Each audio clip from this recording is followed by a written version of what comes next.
Welcome to our final Market Week in Review for the year. It's the week ending December 17th, 2021. I am Sophie Antal-Gibert, and I'm joined today by my colleague Alex Kousley, investment strategist for Asia Pacific. Alex, it's such a pleasure to see you. How are you? I'm great, Sophie. How are you? Very good, thank you. So I am looking forward to hearing your thoughts, especially with your Asia Pac specialist background, on the central banks. We've heard a lot from a number of different central banks. Bank of England, the Fed has made some announcements this week. Love to get your perspective on that. And then second, also that's been making quite a lot of headlines is we got a lot of economic data out of China this week. So I'm curious what has caught your eye there? What are the policy implications? And then as investors, how should we maybe be thinking about that? Sound good? Perfect. Awesome. Well, let's start then with the central bank roundups. You want to start with the Fed, or would you prefer to start with the BOE? You get to choose. Sure, we'll start with the Fed. Let's do So it. we had the Fed meeting, and the big focus was really about the tapering process and whether we're going to see this accelerated tapering, which they have delivered on. So previously, the Fed would wrap up their bond purchase program in June. Now that now looks like it's going to end up closer to March. And that kind of leaves a room open for rate hikes through 2022. And importantly, the Fed also noted in their dot plots, which is where each member puts where they think interest rates will be, that they are seeing three rate hikes next year, given the inflation. They've pushed their inflation forecast higher. We think, firstly, the market reaction was really interesting. That the market we saw equity markets rally, led by tech. Through yesterday, and then on Thursday we saw a complete reversal of that and some very heavy selling in tech. So I think the market's still digesting how quickly the Fed are going to go. We at Russell, we think that the risk probably to a slower Fed rate hike profile than the market expects, and actually what the Fed now expect as well. There's still quite a bit of spare capacity in the labor market that's still getting its way through. There are still concerns around COVID, obviously with Omicron. And we just think that with that slow, that profile of the labor market recovering and the risks around Omicron still kind of out there, the rate profile from the Fed is probably going to be a little bit slower than what they're currently thinking. Excellent.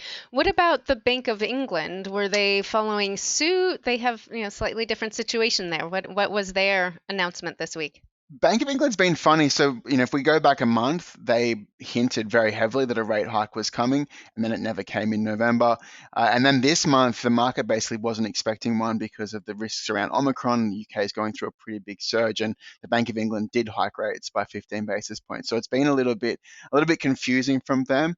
I think the bigger picture in the UK is that they have a much tighter labour market than what we're talking about in the United States or in other countries because of there's not just the risks around COVID on inflation and supply chains, but there's also the labour market challenges following Brexit and the lack of immigration that's been coming through. If we look forward to next year, it looks like the market's still thinking there's going to be three rate hikes coming. That again seems a little bit aggressive to us, but the Bank of England have probably a stricter inflation target. This 2%, they have to write a letter to the Parliament if they miss that. So the risks probably are too fast at Bank of England than the Federal Reserve. Perfect. Turning our attention a little bit to China, um, quite a number of data points came out this week. What caught your eye? What are the policy implications, and what would investment implications be?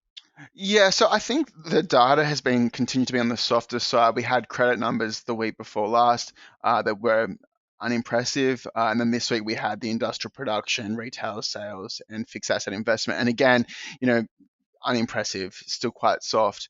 There is obviously the property market that's still, playing its way through the slowdown there. I think the risks around that have been easing given some of the policy measures that China are basically pulling back from their pressure on property, but that's still going to be a drag through next year. On the policy side, I think this was highlighted in last week's Market Week in Review that we saw a reserve requirement ratio cut from the People's Bank of China, which is encouraging. And we think that we're going to see an interest rate cut from them as well. And there's been a number of very prominent Chinese economists that have ties to the People's Bank of China. They've been hinting at the same thing this week. And we also have on the fiscal policy side, we expect more accommodative policy next year to really ensure that China manages this soft landing through 2022, because we think of the backdrop for next year for China. They have the big National People's Congress at the end of the year. They have the Beijing Olympics in February. They do want to see stable growth, and that was a big theme of the Politburo, was this term of stability. So, it looks like we're moving towards that soft landing, but we're still a little bit cautious on emerging markets and China because there are still those downside risks that, are still out there and haven't completely abated. Well, thank you, Alex. That's all we have time for today, but thank you so much for your insights. And thank you all for joining us. As I mentioned at the beginning, this is our last Market Week in Review for this calendar year. But if you're missing our Market Week in Reviews, absolutely go and check out our YouTube channel, go and check out Russell Investments on LinkedIn, and you can get a hold easily of all of the back issues. And we'll be back again at the beginning of 2022. Happy holidays. Hi, I'm Eric Risteman, Chief Investment Strategist for Russell Investments. If you like what you saw in this video and want to see more like it, please subscribe to our YouTube channel.